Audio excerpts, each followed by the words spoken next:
사랑하는 자기 조국을 떠나서 150년 전에 이 땅에 한 생명의 씨앗이 되어 주었던 그들의 선교사들이 있었기 때문에 저희도 이렇게 아름답게 또 자유롭게 주님을 찬양하고 영광 돌릴 수 있게 된 것 같습니다. 여러분들의 기도와 사랑에 힘입어서 KPM 선교사들은 57개국에 496명의 선교사들이 지금도 사역하고 있습니다.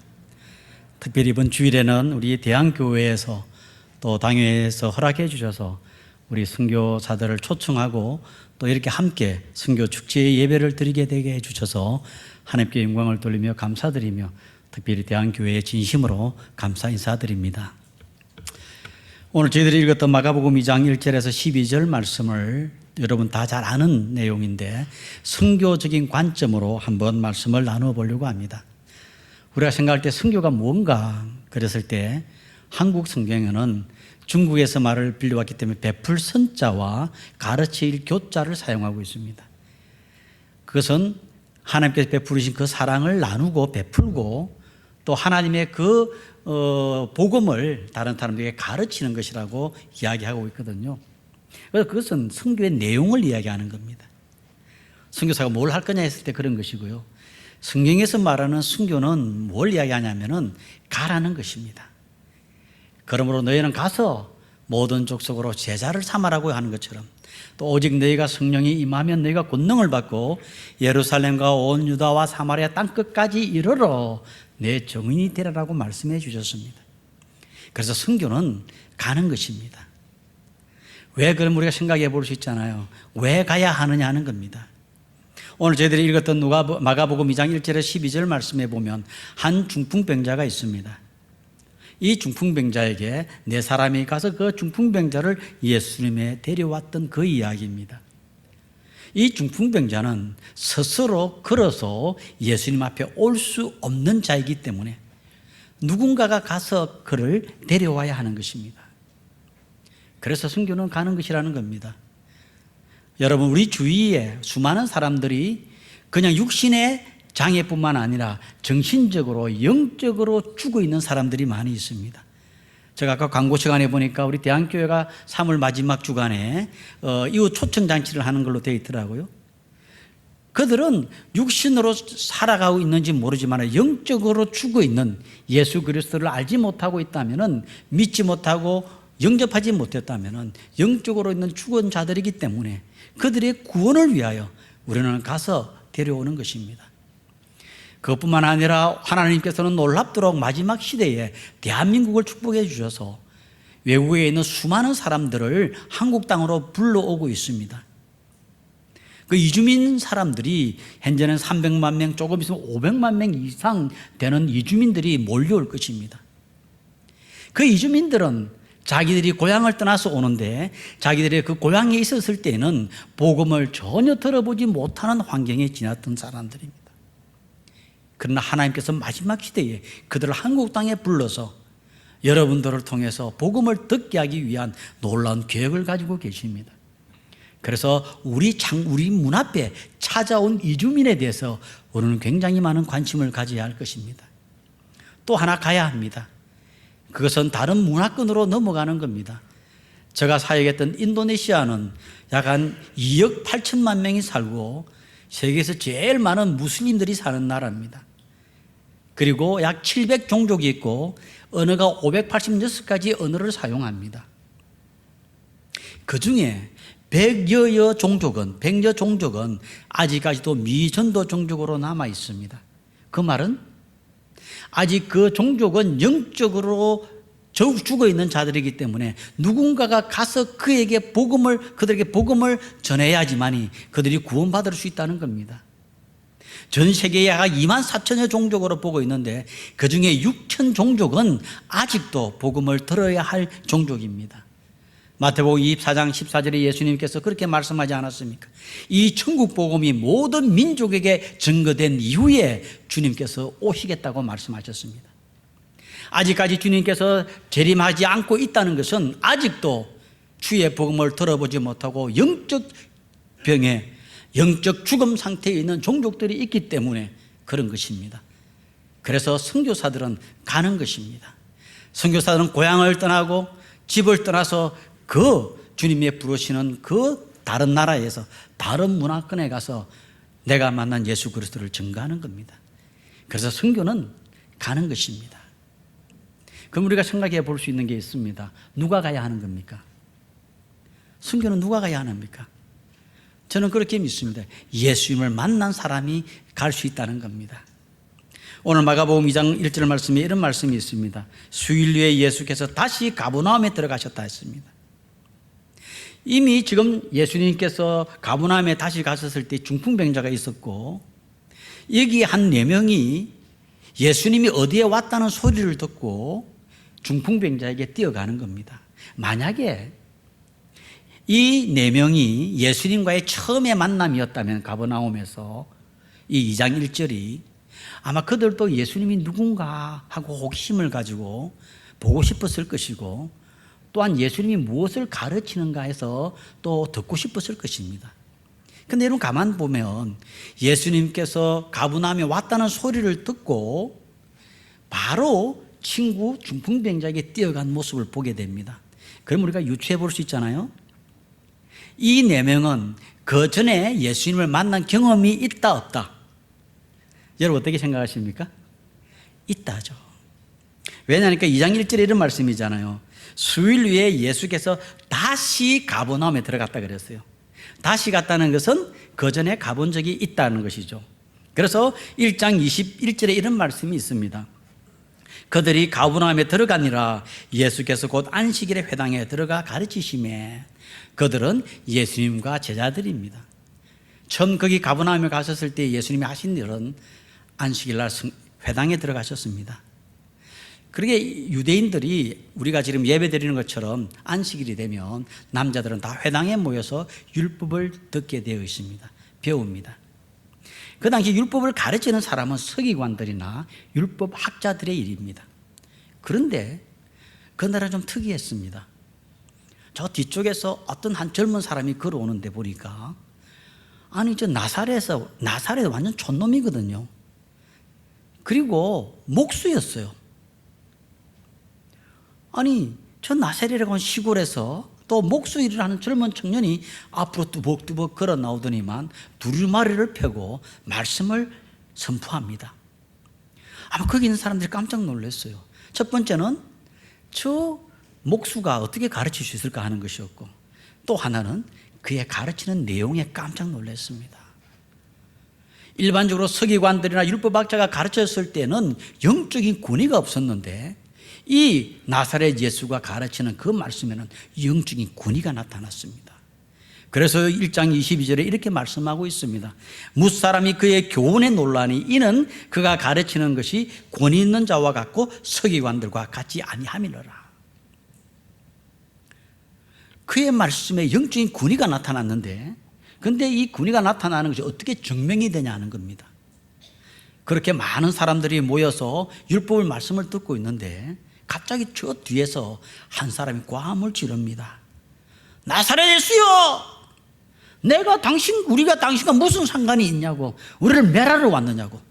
그렇게 귀신 들린 사람이 자기의 정체를 나타내는 겁니다. 그때 예수님께서 뭐라고 하죠? 잠잠하고 그 사람에게 나오라 그랬어요. 이 귀신 들린 사람이 그냥 온전히 낫게 되는 겁니다. 근데 여러분, 만약에 이 귀신 들린 사람이 그날만 참석했었을까요? 저렇게 그런 생각이 안 들거든요. 평상시에도 안식일 날 와서 율법을 들었는데 일반 서기관들이나 율법학자가 증거해 주는 거기에는 영적인 권위가 없었던 겁니다.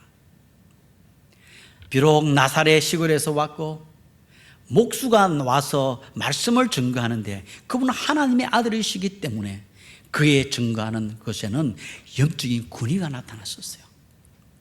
귀신이 자기의 정체를 속일 수 없었던 겁니다. 그래서 자기의 정체를 드러냈어요. 하나님이신 그분께서 그 귀신을 제어하는 능력이 나타난 겁니다. 그게 참석했던 이 4명은 와, 저분이 우리가 기다리던 메시아 아닐까라고 생각을 하게 됩니다. 예배가 끝났습니다. 밖에서 웅성거리는 소리가 나서 보니까 베드로의 장모가 아프다고 연락이 왔습니다. 그 예수님을 그 베드로의 장모의 질병을 고쳐달라고 그랬어요. 그래서 예수님과 제자들은 베드로의 장모 집에 갔습니다. 그 장모를 낫게 해줍니다. 이 소문이 그 가버나움 땅에 번져나가기 시작합니다. 걷지 못하는 사람들이 주님 앞에 와서 걷게 되고요, 보지 못하는 사람이 보게 되고, 듣지 못하는 사람이 듣게 되는 거죠. 이런 놀라운 치유의 역사가 일어났었을 때에 이 네 명은 맞아, 우리가 기다리던 그 메시아, 그 메시아다.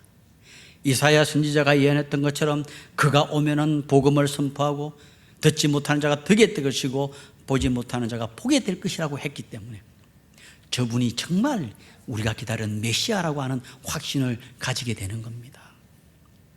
예수님께서 치유해 주는 많은 치유의 사건 가운데서 저의 마음을 참 감동해 줬던 치유의 사건은 한센병 환자를 고치는 사건입니다.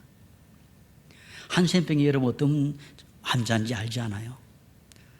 손도 머리도 코도 다 썩어가는, 냄새나고, 그래서 하나님의 저주받았다고 해서 유대인들 사이는 가까이 올 수도 없는 그 한센병 환자가 예수님에 대한 이야기를 들었습니다.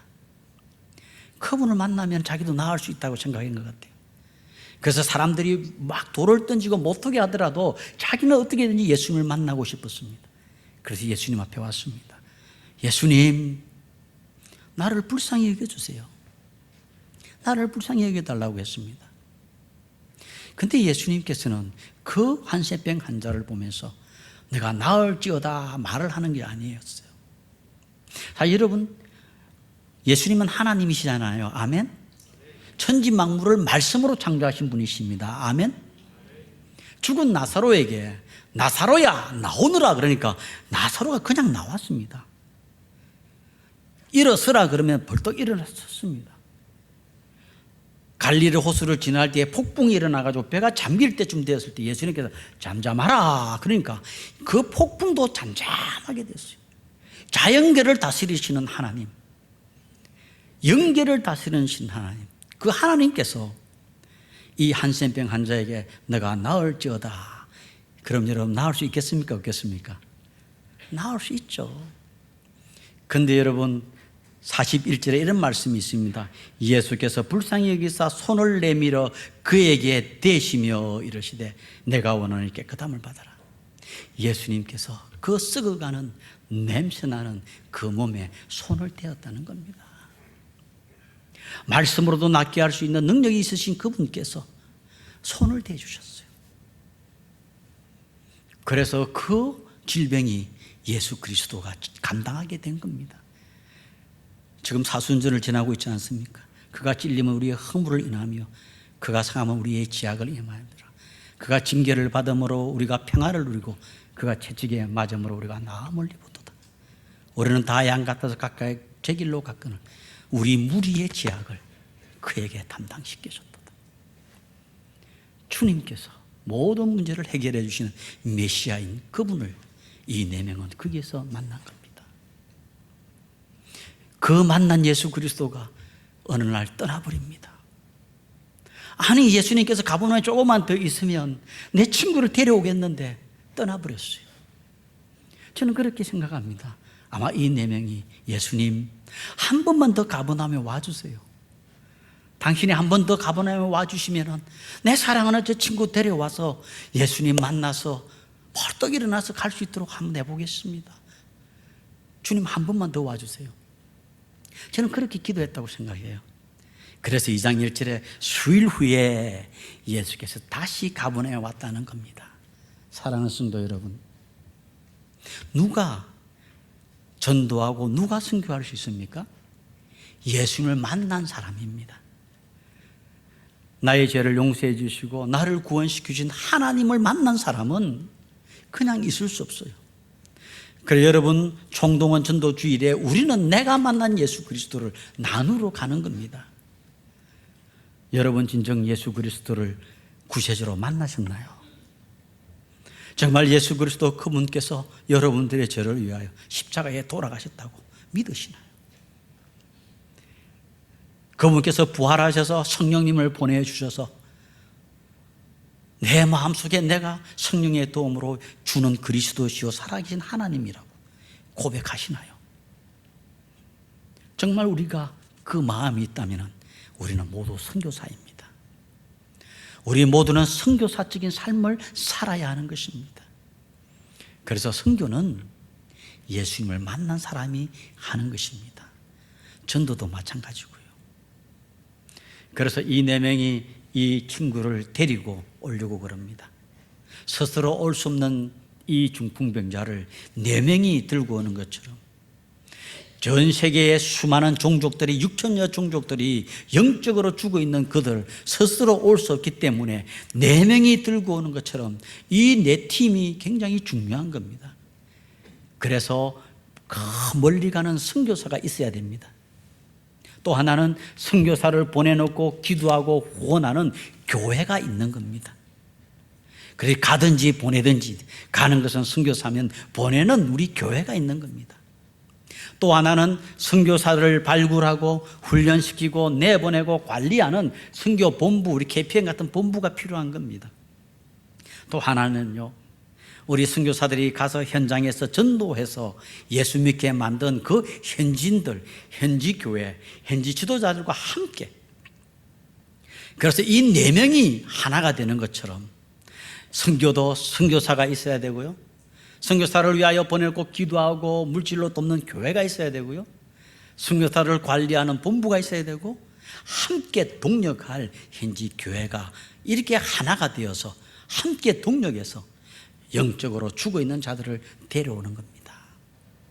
그래서 선교는 선교사만 하는 것이 아니라 우리 모두가 함께 하는 것입니다. 그런데 여러분, 이 네 명이 중풍병자를 데려왔는데 그냥 바로 예수님을 만날 수 있게 할 수가 없었어요. 왜냐하니까 그 집에 사람들이 너무 많이 있었거든요. 너무 많이 있었어요. 요사이 이제 국회의원 선거 때가 되니까 막 각 이제 대표들이 막 다니다 보니 사람들이 구름대처럼 몰려다니더라고요. 아마 거기서 만나보고 싶어도 막 가려면 사람을 헤치고 들어가야 되잖아요. 그렇게 많은 사람들이 있으니까 또 혼자 몸도 아니잖아요. 여기 지금 들것을 가지고 왔기 때문에 정말 어려웠어요. 그리고 야외가 아니고 지붕이 있었으니까 도저히 할 수 없는 그런 상황이었습니다. 장애가 있었다는 겁니다. 근데 여러분, 여기에서 이 네 명은 아무리 어려운 사람이라고 하는 장애가 있고 구조적인 지붕이라는 장애가 있더라도 포기하지 않고 나아갔습니다. 선교도 그런 것 같습니다. 선교사들이 가는 곳에 선교사들을 웰컴, 환영하는 나라는 거의 없습니다. 며칠 전에 저 인도에서도 선교사가 추방당했습니다. 며칠 전에는 여러분들도 아마 경험했지만 우리 홍 선교사도 있지만 며칠 전에는 태국에서 선교하는 선교사가 교통사고 나가 지금 의식불명이 있습니다. 자녀들 문제가 있습니다. 그리고 지금 저기 그 연해주에 어떤 한 선교사는 KGB가 들어닥쳐가지고 모든 핸드폰 다 뺏겼습니다. 그리고 제가 뉴스에 보니까 한 선교사는 지금 잡혀 있습니다. 이게 원하는 데가 없어요. 그래서 선교사 이건 결국 쉽지 않는 것 같습니다. 그래서 선교사들끼리 있잖아요, 하는 재미나는 조커를 하거든요. 그 조커가 뭐냐면은 코끼리 쇼 이야기입니다. 아마 우리 그 대양교회가 보니까 1월 달에 태국에 그 단기 선교를 다녀왔더라고요. 참 놀라운 일들을 하셔서 너무 고맙습니다. 근데 이게 이제 코끼리 쇼 하는 게 있는데 어느 날 하루는 이 선교사가 너무 스트레스를 많이 받은 거예요. 그러니까 이제 사람들이, 남자들은 이 스트레스 받으면 밖을 막 돌아다니잖아요. 나가잖아요. 그래 이제 막 나오고 있는데 보니까 그 나라에 태국이나 필리핀, 인도네시아 이런 데 보면은 코끼리 쇼를 하거든요. 이게 이제 조련사가 코끼리를 조련시켜가지고 발 들어 그러면 앞발 탁 들기도 하고요. 비스켓 주면 코로 받기도 하고, 조그마한 책상 같은 거 만들고 올라가 그러면 올라가기도 하고 그런 거 있잖아요. 그죠? 아마 여러분 서커스들 보셨을 텐데요. 근데 어느 날 이제 이 선교사가 스트레스를 많이 받아가지고 글을 가다가 보니까 그 코끼리 쇼하는 그걸 보게 됐어요. 근데 거기에 있는 이 조련사가 이런 제안을 하는 겁니다. 여러분들 가운데서 코끼리에게 눈물을 흘리게 하는 사람이 있다면은 내가 그 사람에게 돈 100불을 주겠습니다. 그러는 거예요. 많은 사람들이 왜 어떻게 코끼리에게 눈물을 흘리게 할 수 있어? 못할 거야. 근데 실제로 코끼리는 눈물 흘린대요. 근데 있는 선교사가 손을 들었어요. 그 가만 조련사가 보니까 아이 자기 나라 사람 아닌 이상한 외국인이 한다 그러니까 한번 해봐라 그랬거든요. 그러니까 이제 선교사가 코끼리에게 갔어요. 코끼리 귀에 대고 이러는 거예요. 코끼리야, 나 선교사인데 너무 힘들어. 우리 아이들이 학교에 갔는데 말도 안 통하고 왕따 당해가지고 집에 가지고 난리야. 절대로 학교 안 간대. 그리고 지금 공안이 나를 따라 잡아러 다니는데 내가 신분도 숨기고 있고 어떻게 잡히면 나는 완전 추방인데 너무 불안해. 그리고 며칠 전에는 한국에서 연락이 왔는데 부모님이 지금 병원에 입원했는데 돌봐줄 사람이 없다는데 어떻게 하면 좋겠어? 코끼리야, 내가 어떻게 하면 좋겠어? 이래가지고 자기 하소연을 막 하니까 이 코끼리가 선교사가 너무 불쌍해 보여가지고 눈물을 뚝뚝뚝 흘렸다는 거예요. 그래가지고 이제 돈 100불을 받았대요. 그래서 여러분 알다시피 이게 스트레스는가 그냥 뭐 한 이틀, 3일 뒤에 없어지는 거 아니잖아요. 이 스트레스는 계속 있는 거죠. 한 몇 주 지나가지고 다시 이제 그 길을 나가게 되는데 보니까 계속 그 코끼리 쇼를 하고 있는 거예요. 그래서 이제 이 조련사가 이런 제안을 합니다.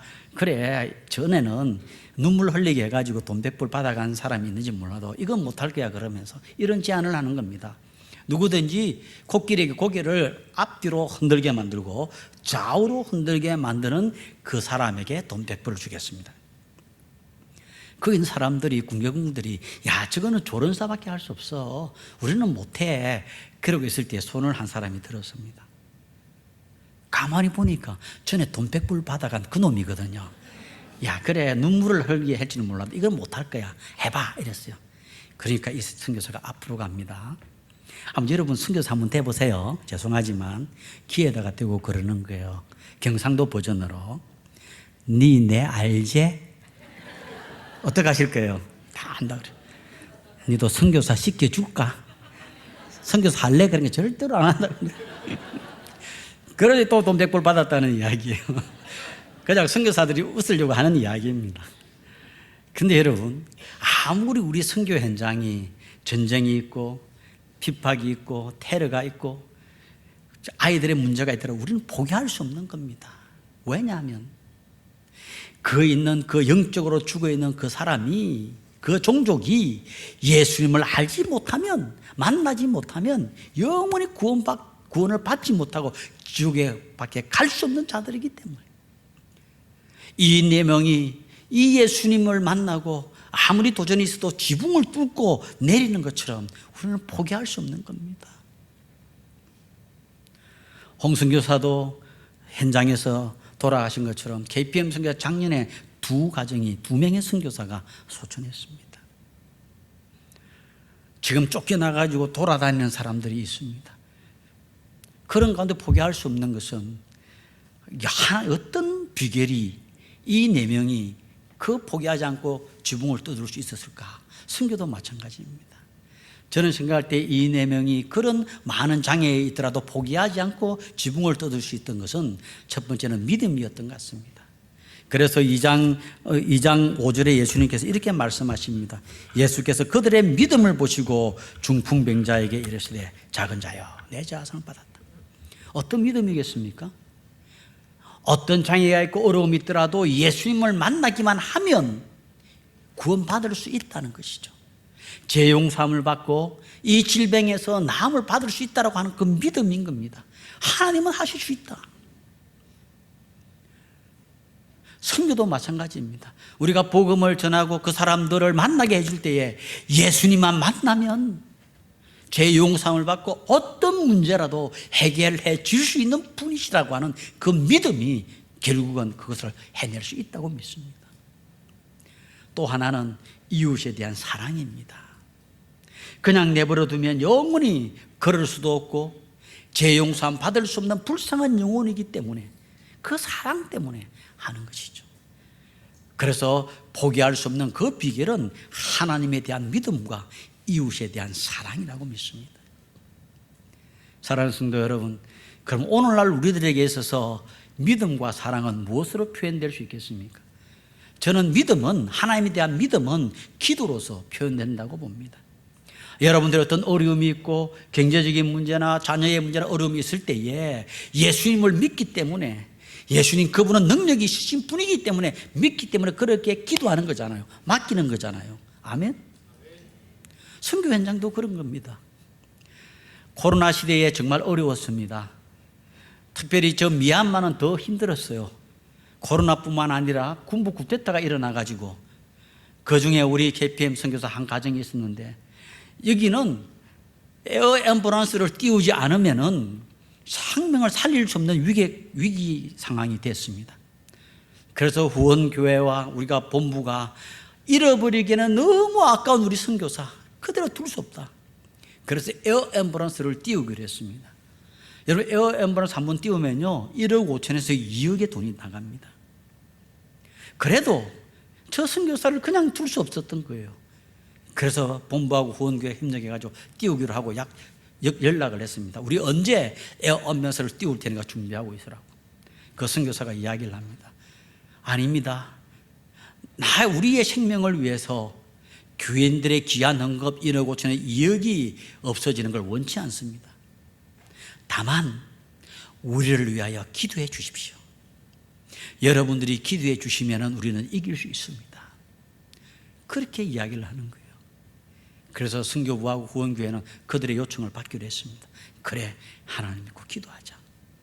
우리는 금식하며 하나님 저 영혼을 우리의 저 선교 잃어버리기에는 너무 아까운 저 선교사를 하나님 지켜주옵소서, 보호해 주옵소서. 하나님 우리 기도를 들었을까요? 안 들었을까요? 들어주셨습니다. 지금 다시 건강을 회복해서 미얀마에서 열심히 잘 사역하고 있습니다. 여러분들이 보내놓고 있는 선교지에 선교사들이 있습니다. 그들이 선교 편지를 보내올 겁니다. 비록 여러분들이 그곳에 가지는 못하지만은 여기서 기도하면 하나님께서 그 능력으로다가 그 문제를 해결해 주실 수 있는 것입니다. 그래서 하나님에 대한 믿음은 기도로서 표현하는 겁니다. 그러면 하나님에 대한 사랑은 무엇으로 우리가 표현할 수 있겠습니까? 그것은 나눔으로 할 수 있습니다. 예수님께서 이렇게 말씀하셨습니다. 주는 자가 받는 자보다 복되다 하셨느니라. 우리가 존경하는 존 칼빈 선생님이 이런 이야기를 했습니다. 하나님께서는 예수를 믿는 자에게 영적인 축복뿐만 아니라 물질적인 축복을 주었다 그랬어요. 그런데 이 축복을 받은 사람은 두 부류의 사람이 있다고 했습니다. 한 부류의 사람은 하나님이 주신 놀라운 축복을 가지고 거울 앞에 서는 사람이라고 했습니다. 여러분 거울 앞에 서면 누가 보입니까? 내가 보이는 것이죠. 하나님이 주신 놀라운 축복을 나만을 위하여 쓰겠다고 하는 사람들입니다. 나만, 나의 가족을 위해서만, 내 두드림만. 그런데 한 부류의 사람이 있다고 했습니다. 그 한 부류의 사람은 하나님이 주신 놀라운 축복을 가지고 창문 앞에 서는 사람이래요. 여러분 창문 앞에 서면 뭐가 보입니까? 밖이 보이잖아요. 아마 하늘을 보면 하나님 아버지, 나 같은 죄인을 구원시켜 주신 것 너무 고맙습니다. 감사합니다. 구원시켜 주신 것 감사한데 이런 놀라운 축복을 주신 것 감사합니다 하고 하나님께 감사를 드릴 거예요. 그리고 가만히 보면 저 멀리에서 어렵고 힘들어 살고 있는 이웃이 보일 겁니다. 그 이웃에게 나의 가진 작은 것이라도 나누는 그 삶이라는 겁니다. 저는 우리 대한교회가 이 구제헌금을 통해서 주위에 있는 사람들에게 그 사랑을 나누는 것뿐만 아니라 창문을 크게 해가지고 저 멀리에 있는 선교지에 있는 사람들에게 여러분들의 사랑, 여러분들의 나눔을 해주신 것 진심으로 감사드립니다. 창문 앞에 서기보다는, 거울 앞에 서기보다는 창문 앞에 서서 하나님께 감사하고 나누려고 하는 우리 대한교회 성도님 모든 분들에게 하나님께서 놀랍도록 축복해 주실 줄로 믿습니다. 또 하나 한다면 우리를 드리는 겁니다. 젊은이들은 젊은 시들에 하나님 앞에 헌신해서 선교사가 되는 것이고요. 우리가 좀 일찍 은퇴하셨다면 이제 100세 시대잖아요. 여러분 시대에 한번 단기 선교사로 나아가서 한번 선교봐 주시기를 간절히 바랍니다. 그래서 이 믿음과 사랑을 가지고 이 중풍병자를 데려왔었을 때에 이 중풍병자가 드디어 예수님을 만났습니다. 예수님이 그의 죄를 용서해 주셨습니다. 그래서 영적인 영혼의 구원뿐만 아니라 일어나라 이랬을 때 벌떡 일어났습니다. 육체적인 구원도 해결받았습니다. 이 모습을 보았던 많은 사람들이 12절에 이런 말씀을 하고 있습니다. 그가 일어나 곧 상을 가지고 모든 사람 앞에 나가거늘 그들이 다 놀라 하나님께 영광을 돌리며. 선교는 궁극적으로 하나님께 영광입니다. 하나님의 영광을 돌리는 것이 선교의 목적인 것입니다. 계시록 7장 9절에서 12절에 이렇게 보면 하나님의 꿈이 있고 하나님의 비전이 있습니다. 거기에 보면 이 일 후에 내가 보니 각 나라와 족속과 백성에서 이루 말할 수 없는 자들이 모여서 하나님을 찬양한다고 그랬어요. 어린 양을 찬양한다고 했습니다. 그것은 여러분들이 기도하며 물질을 도왔던 선교사들이 선교 현장에서 그 사랑을 나누고 하나님의 말씀을 증거하여 구원받은 그 백성들이 모여서 찬양하는 것입니다. 이것이 하나님의 꿈이고 하나님의 비전인 것입니다. 제가 오래전에 봤던 드라마에 이런 내용이 있었습니다. 한 사람이 꿈을 꾸면 그냥 꿈이지만 우리가 함께 꿈을 꾸면 그 꿈은 현실화된다는 거였습니다. KPM은 대양교회와 함께 꿈을 꾸고 싶습니다. 우리가 함께 꿈을 꾸면서 저 흩어져 있고 죽음을 알지 못하고 있는 저 미전도 종족에게 복음을 증거하여 그들이 하나님의 영광을 돌리는 그 꿈을 함께 꾸고 싶습니다. 이 놀라운 하나님의 비전, 하나님의 꿈에 동참하고 계시는 여러분들에게 하나님께 놀랍도록 복의 복을 더하여 주실 줄로 믿습니다. 기도하겠습니다.